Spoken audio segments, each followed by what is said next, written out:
Today that you're in Uman, what you're looking at here is one of the more modern parts of the Ukraine, right? You may not think it's so. You saw measurements, right? It looks like it did during the time of the Baal Shem, except for where they fixed up. Uman is the same thing. What you're seeing here, all the modernity and all that, is just the last few years that it's come of age, call it, whatever you want to call it. It's really very different. My first trip here was 1965. 1965, 50 years ago. Right? It was a lot different. Right? So Baruch Hashem, at least you're here now, you have running water, you have toilets, you have showers if you want, right? You have food. Something that was not available years ago. So Baruch Hashem, you're from a generation that's, Rabbi Nachman says at the end of Sichos Soran, he says, Hashem runs the world nicer every year. Every year he brings something new in, as you all know from the advances in technology and everything else that we have, right? So every year there's improvements, every year it gets better. So that's okay, Baruch Hashem, we're here for that. The only question we have is, what are we really doing here? Right? What's a nice Jewish boy like me doing in a place like this? Right? Uman is the burial place of Rabbi Nachman of Breslov. He's buried, the caver is in there. Why would people want to come from comfortable Eretz Yisrael, from beautiful Eretz Yisrael, to a forsaken place like this? Right? Here, my friend has been with us since 1990. My friend Guillermo, he's from South America, Argentina. And he remembers when we came here with nothing, but he's been coming every year since then, Rosh Hashanah. Right? Why would we do that? Well, Rabbi Nachman made a promise. He said, anyone who comes to my gravesite, anyone, no matter who you are, no matter what you've done, and that could be far-reaching to a lot of us, right? You come, you say the Tikkun HaKloli, the 10 chapters of Tillim, and you give a pruta tzedakah. In other words, you're asking for afterlife insurance, and he's not asking you for $10,000-$20,000, although Breslov Research would appreciate it. But he's not asking you for a lot of money. A pruta, you give a few coins for tzedakah. I promise I will extend myself the length and breadth of creation. I will pull that person out of Gehenna. That's what Rabbi Nachman promised. If you study the Svarim, you will never find any tzaddik who gave a promise like that before. Now, either he could deliver, or some people will challenge, who says he can deliver? Right? You have the question. And quite frankly, there's a lot of things that Rabbi Nachman said, but everything he said till now, he said there'll come a time people will want me very much. This he said 200 years ago, when they were having such machloikas against him, they wanted to burn him and so on and so forth. And today we see that that statement has become fulfilled. So I guess you can say that you can rely on what he said and recognize the fact that if he said he can do it, he'll do it. All right? That's the first thing you have to know. You come here, you have a promise that you will not suffer in Gehenna forever. All right? Now, what does that mean? I mean, aren't I given a promise I'll be taken out of Gehenna? Yes, but that means you'll be in Gehenna first before he takes you out. Unless we do full tshuva and whatnot. Why would we have to go to Gehenna first? Well, Shlomo HaMelech says in Koheles, Ein Odom Tzadik Ba'oretz Asher Yaseh Toiv V'lo Yechto. There's no such thing as even a tzaddik who does only good and never commits a sin or a mistake or an error. I'll put money down on anyone who will say he never made a mistake, that you're wrong. Right? We made mistakes, all of us. Some small, some minor, and some major ones. All right? The fact that Rabbi Nachman said, I'll pull you out, means that you won't be there forever, even if you made a mistake, even if it was a terrible mistake. Right? The Zohar Kodesh talks about a mamzer. God forbid, I don't suspect anybody here of that, but there are people who commit adultery. And a child born from that act is a mamzer. Right? Shlomo Melech says, V'hinei dimas ha'ashukim, here's these tears of those who are suffering. Right? I mean, what can you do? You did something that brings an eternal damnation for a person, right? So don't you think there should be eternal damnation in Gehenna? Rabbi Nachman says, I'll take you out, right? Now, how does that work? And what's the whole idea? First of all, Rabbi Nachman is not the only one that takes people out of Gehenna. The Arizal writes, on Friday night, when you say Mizmor Shir Liyom HaShabbos, the first letters make up the word Lemoshe, right? That's the time of Moshe. Shabbos starts, Gehenna, the fires are extinguished, right? It says Moshe Rabbeinu goes into Gehenna, and he starts pulling out as many souls as he can, okay? And then the Ari continues, he says Moshe Rabbeinu, and tens of thousands of neshamos of tzaddikim go with him, and they pull out as many souls as they can. So there's always tzaddikim working on this. It's the Arizal said 450 years ago, 250 years before Rabbi Nachman. But Rabbi Nachman is the only one that gave you a promise. You come here, you say the 10 chapters of Tillim, you give a pruta for tzedakah, you have a promise from a tzaddik who can deliver, because he has delivered, right? And you have a promise that you will be removed from Gehenna, right? I'm fond of saying that, yes, but there's a lot of people that come here, and if you have to go into Gehenna, chas v'sholom, don't you want to get out of there as fast as possible, right? So I always say that the more you do for Rabbi Nachman, the faster Rabbi Nachman will turn to you. You know, you go to the head of the class, right? And try and get yourself on the list, go on the line first. The easiest way, again, is to give tzedakah to be all right, but okay. Point is that when you come here, you're coming here, you get a promise. My father-in-law, Oliver Sholem, Rabbi Rosenfeld, used to say that's why you have to come here twice. You have to make at least 2 trips. Because the first trip, you're coming here in order to get the promise. All right? But you've come here, you've gotten the promise. Now you come the second time, now you came l'shma. Now you came for the sake of heaven. I came here because I really want to be a good Jew. And that's really the crux of what it means to come to Uman. What it means to come to be with Rabbi Nachman, because Rabbi Nachman is telling you, guys, you know, we're all born, we all grow up, we all have our environments, we all live in whatever situation we live in, and we all are members of whatever's happening in society around us. Rabbi Nachman teaches us to think outside the box. It doesn't have to be this way. I don't have to live this way. I don't have to follow the crowd. I don't have to be with I could be myself. And that's one of the major lessons of Rabbi Nachman. Not to be a clone. Not to be just like the other guy does. We all do it. We're all going to do it. Be yourself. You have your own strengths.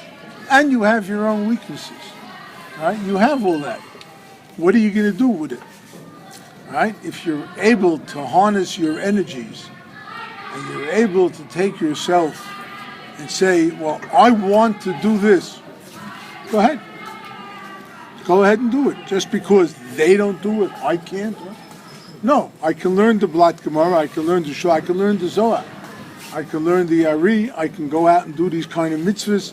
I don't have to do whatever society is demanding of me. I could forge my own relationship with Hashem. Rabbi Nachman's major advice is it's called hispoidedus. Hispoidedus means from the word boded, to be alone, to take yourself alone, take yourself aside, put yourself in a certain situation, like your own room, your own easy chair, your own porch. Go out into the fields is best, right? And speak to Hashem. There's God and there's you. You were created for what purpose? To serve Hashem. That's a Gemara, it's a Zoya, the Medrash, all this farm. You're created to serve Hashem. Well, serve Hashem. Go out and forge your own relationship with Hashem. Nothing wrong with it. You do it yourself. It's your own private prayer, your own words, your own feelings, your own emotions that you're putting into that prayer in order to come close to Hashem. That's what it's all about, right? Rabbi Nachman's teaching us to think outside the box. You don't have to think the way everyone else is thinking. You can forge your own relationship. That's the first thing about coming to Rabbi Nachman, to learn to be yourself. Right? You have today's psychologists. Be yourself. Right? They're very, but they're not original. Right? Rabbi Nachman said this 200 years ago before Freud came around. Right? He's there, and he tells you, go ahead, do it. Right? And anything and everything, by the way, that I read articles once in a while. I see them on psychology, on therapy, and whatnot. I could read the article and I could quote you chapter verse where Rabbi Nachman or Rabbi Nosson speaks about this concept. And if it comes to an idea in therapy that doesn't ring a bell in Rabbi Nachman's writings, I can guarantee you that it's wrong. I can guarantee that. Because Rabbi Nachman knew it all. Everything that's happening today in 2015, right? He already foresaw this all over 200 years ago. So the first thing with Rabbi Nachman is to be yourself. Learn to forge your own relationship. Oi! Did you ever do that? Right? Did you ever do that? Scream out, oi? You feel pain, you feel anguish? Tell Hashem, I'm in pain. Right? You're very happy. Right? Last week we married off a granddaughter. Thank you. Right? It was a tremendous joy to see a granddaughter wed, right? Whatever. That was it. Hashem, I'm happy. Thank you. Right? Thank you, Hashem, for this. I'm hurting for this. I need this. I want this. Tell him everything that's on your heart and let it pour forth. The best you can, whichever. All right. So the first thing we do, we come to Rabbi Nachman, we say the 10 chapters of Tillim, we give some tzedakah. The 10 chapters of Tillim, what's it all about? Right? Why these 10 chapters? Rabbi Nachman shows them. He says, these chapters, he says all of Tehillim is made of song. It's a Gemara in Psachim. The Gemara says that the Tehillim is made up of 10 types of song. Ashrei, Bracha, Maskil, Shiur, Nitzuach, Nigun, Tefillah, Haidah, Mizmor, Hallelujah. These 10 words are found throughout Tehillim. There are 10 types of song. Why 10 types? Because we know in the Kabbalah there are 10 Sefirot, right? And everything in this world is made up of one or another of these Sefirot, right? But they only work together. Like you have a minyan, you can only say Kaddish and Kedusha if you have a minyan. The same thing is, the 10 Sfiros only really work when they work in tandem with each other. That's why you need 10 chapters. Just for information purposes, any 10 chapters of Tillim are also called a Tikkun HaKlali. They're also called the general remedy. But Rabbi Nachman singled out these certain 10 types of Tillim, these certain 10 chapters, because they represent a klolius, an all-inclusive tikkun that we need. What is this tikkun necessary for? Each have one mizmor. Huh? Each mizmor represents a different type of song. Shiur, like you just said, Shiur. Yeah. There is a tikkun hakoli inside. It's printed. This one is nitzuach, this one is shiur, this one, right? Frankly, I don't know if that's correct, the way the guys who printed the tikkun hakoli did it. I don't know, right? It could be. There are reasons to say yes, there are reasons to question it, but fact is, any 10, and especially these 10, bring these 10 types of song to the fore, and they're the rectification of all creation. Just to give you an example, when you look at a Sefer Torah, you could see letters. You can see crowns upon the letters, right? The letter Shatnei, Shin, has 3 little crowns on it. The Yud has a small crown. The Hey has a small, whatever. Some have crowns, some not. We know that when we articulate the letters, we have vowel points, komats and o, a, e, o, u, all the different sounds, the vowel points of the Hebrew alphabet. Nobody could see the cantillations, the trup, right? Vayedaber Hashem el Moshe le'moher, right? There's trup. You can't see it. You can only hear it, right? The Arizal explains that the song, the cantillations, are so high that they cannot be brought into physical, into a physical being, a physical vessel. You have the letters are a full body. The crowns are little yuds on top of the letters. The vowels are little dots and dashes. Little, but they represent some kind of physical representation. The cantillations, you can't see. There's no physical representation for it. That's how powerful song is.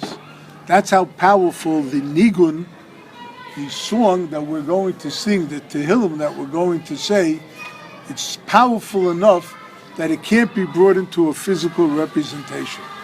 Why is it so necessary? Well, here's a little delicate subject. Well, we all know that men have sometimes a problem, that they have wasted seed, right? It's a male problem. As soon as the person hits puberty, right, the problem comes to fore, and it's with them the whole life. We get married, we hope that we'll be able to transfer seed in holiness with a wife and holy matrimony and whatnot. But if a seed goes to waste, right, physically, physiologically speaking, every drop of semen has several million drops of seed, of semen, right? Every drop, several million. And what happens, what are these seed? They're life-giving. They bring life. Our life. As the Gemara says, the person who engages in this act quite a bit, it just drains himself. It drains his strength, right? Because it's our it's our life. It's our lifeline. And instead, today, society is teaching us to waste it. Rahman al-Islam. The Supreme Court, just taught us that it's moral to be immoral, right? That's what the Supreme Court just passed the law, right? It's immoral to be immoral, right? Whatever.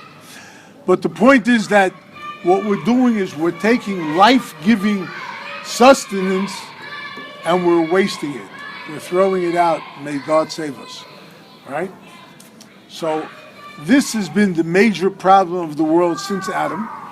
Why since Adam? Because the Gemara in the Eruvin tells us that when Adam ate from the tree of knowledge, he fasted for 130 years, and every day he wasted seed. Every day. Every day. And it's interesting that the Gemara says that Adam Arishon was a big chassid. Chassid Gadol hoya. So Reb Nosson asked the question, what do you mean a chassid Gadol, a great chassid, right? He wasted seed every day for 130 years, right? Until he had chess, until he had Seth, Shes, son, right? Rabbi Nosson answers because he never gave up. He was a chassid because he never gave up. Even though he knew that he would be attacked daily by the Yetzer Hara to commit this sin, he never gave up.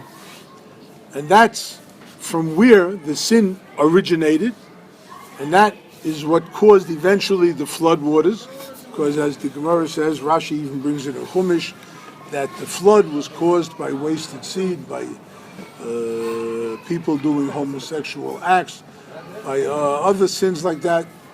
And this was the bane of all society.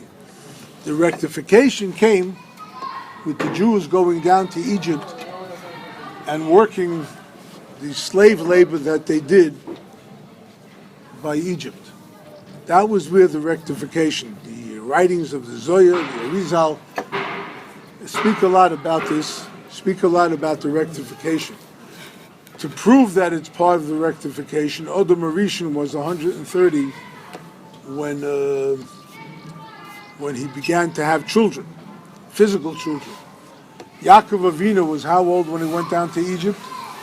130, right? Yaakov Avinu was the Gilgul, the reincarnation of Odom Arishan, and he was the beginning of the rectification of this sin. The Jews went down, they suffered in all that hard labor, and that's what brought about rectifying, purifying the lost souls from that wasted seed, and that's what eventually led to Yetzias Mitzrayim. And the same is true of us today. People here want to say you work hard, right? Do we work hard? We're up at this hour, we have to make this phone call, we have to get on the phone with this guy, we have to get to the computer here, right? Our days are taken up, I got to do this, I got to run, we work hard, right? But that hard labor is part of the rectification of this sin. It's part of it.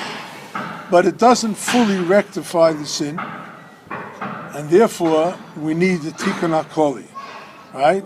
All the tzaddikim, the Chidah speaks about it, the Arizal speaks about it, Rav Shimon ben Yochai mentions it in the Zohar. He says in one place, you have to know the sin is so severe, there is absolutely no tshuva possible for this sin. Right? Once you make a mistake, there's absolutely no tshuva. 2 pages later, he says, there's tshuva for this too. But you got to work on it. That's the hard work that we do. You have to work for this. So pshat is, what we have to do is rectify the things, the wasted. Now wasted is not only wasted seed. Did you ever think of, I have an hour to kill until that appointment? Whose life are you killing?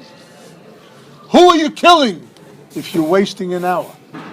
Yourself, right? Wasted time. And there's a lot of other things that go to waste. And the idea of the song, the idea of the Tikkun HaKoli is to help us rectify anything that we've wasted ever in our lives. I've wasted my mind. Actually, wasted seed is a wasted mind because the seed originates in the mind. So if the seed is wasted, it's because the mind is being wasted. I tell that to all the psychologists who tell you it's good to have a release once in a while. No, it's good to get married and release yourself that way, not chas v'shalom in a forbidden manner. Right? The Shulchan Aruch in Even Ezer in Mechav Gimel tells us that this is considered the worst sin of all. Shabbos, the skila, Yom Kippur, there's kares, right? Adultery is skila, idolatry is skila, right? There are other sins, right? The Shulchan Aruch says this is the worst sin of all. The waste. And if I don't want to waste my life, I want to live. I want to get up in the morning and make the most out of my day. I can only do that by being myself, by doing what I can do, not what the other guy can do. I can do it by what I can do best. And I can hope and pray that I don't waste my time, that I don't waste my life, that I don't pick the wrong business to work in so that the time goes to waste. It'll happen. I'm sure that anyone who's in business, who's done anything, knows that there are things that come that you can't help it. It's part of doing business. I think, what do you think, is a 5% waste incorporated in every budget over the year? I think there's something like that in business, right? There's a 5% waste that's fixed into the budget of what we have to do. There's waste, but we could correct it. How? With song. Why? Because song, you don't know what a blemish is done by wasted seed or wasted time.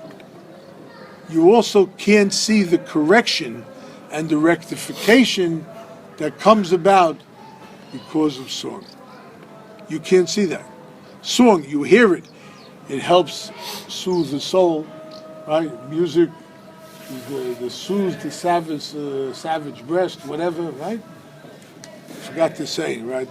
Living in Israel, Baruch Hashem, 40 years, I can forget these things. But whatever the case,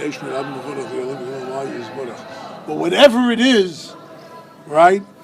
Music is beyond whatever we can conceive. And that's the power that Rabbi Nachman is teaching us to invoke. Okay? And then the third part of it is tzedakah, right? You have to give some tzedakah. And I'm only going to say this here because you should realize there's a lot of people here asking for tzedakah, right? And I know that if they hear me say this, they'll string me up for it. But I'm going to suggest you don't give it to the people here who are walking around asking. They have no business living here. They should go home to Israel, to America, wherever they live, build a life, get married, get into business, go out, sit and learn, do whatever it is that you want. Don't hang around here in Uman just so I can ask money from somebody else. It's wrong. It's wrong. It's wrong according to halacha. It's certainly wrong according to Rabbeinu Zal.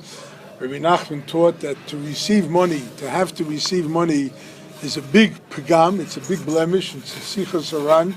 It's in the Kuta Moran, lesson 88. In the second part, to be a makabel, somebody who's receiving, on the receiving end, it's wrong. There's a lot of kids over here, especially these kids.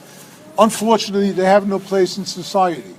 Unfortunately, they can't find themselves where to live and whatnot. It's a problem, right? There are a lot of people. You have a lot of kids in society who just don't find their place. But this is not the place for it. So be careful who you give tzedakah to, because Rabbeinu Zal says, it's in the Kuta Moran, right, number 264, he says there, that if you give tzedakah to the wrong place, he says, what's the pshat that you're giving tzedakah? Because there was waste. There was a lot of waste, right? And you wasted it, and you threw the money out. So when you give tzedakah, what you're doing is you're bringing it back into the kedusha.